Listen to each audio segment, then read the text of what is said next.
UP ही नहीं देश की सियासत में अपनी एक अलग पहचान बना चुके उत्तर प्रदेश के मुख्यमंत्री योगी आदित्यनाथ का 49वां जन्मदिन है। महज 26 साल की उम्र में लोकसभा के जरिए सांसद तक पहुंचने वाले योगी की सियासी सफर पर नजर डालें तो ये किसी रोचक कहानी से कम नहीं है।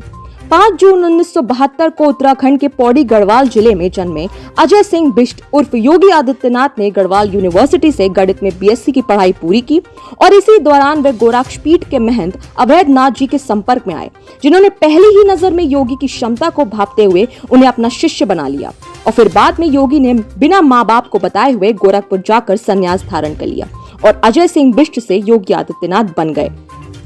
संन्यास लेने के करीब 4 साल बाद अवैधनाथ ने योगी को अपना उत्तराधिकारी बना लिया और इस तरह योगी गोरखनाथ मठ के महंत बन गए।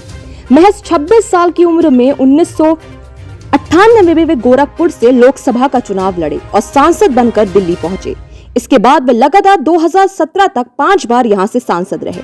पूर्वांचल की कई अन्य सीटों पर भी उनका रसूख बनता चला गया। बाद में इन्होंने हिंदू युवा वाहिनी का गठन किया।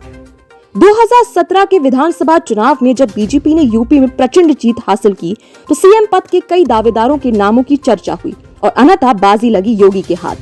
पीएम मोदी और तत्कालीन बीजेपी अध्यक्ष अमित शाह ने योगी को यूपी की कमान सौंपी तो हर कोई हैरान भी रह गया, क्योंकि योगी के नाम की पहले काफी कम चर्चा हो रही थी। बीबीसी को दिए एक इंटरव्यू में योगी ने खुद अपने सीएम बनने की कहानी बयां की। योगी ने कहा कि मुझे उम्मीद ही नहीं थी कि मैं यूपी का सीएम बनूंगा और ना ही किसी दौड़ में मैं शामिल था।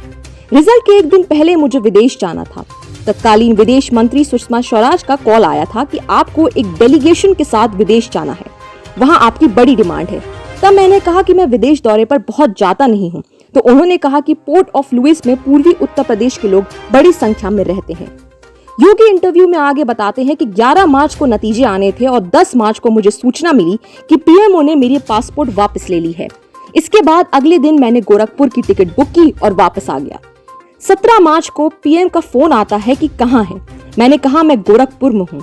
तो उन्होंने कहा कि किसे तुरंत आ सकते हैं। मैंने कहा अभी तो नहीं आ सकता क्योंकि 6 बज चुके हैं। उन्होंने कहा कि सुबह आपके लिए चार्टर प्लान भेज रहा हूँ। अगले दिन मैं उससे दिल्ली चला गया। जैसे ही गया तो उन्होंने कहा कि आप सीधे लखनऊ चले जाइए, आपको शपथ लेनी है। मैंने कहा कि काहे की? तो उन्होंने कहा कि उत्तर प्रदेश की सीएम की। शुरुआत में कानून संबंधी लिए गए योगी के फैसलों से यूपी में इनामी बदमाशों ने खुद थाने जाकर सरेंडर किया तो उनके फैसलों की तारीफ होने लगी।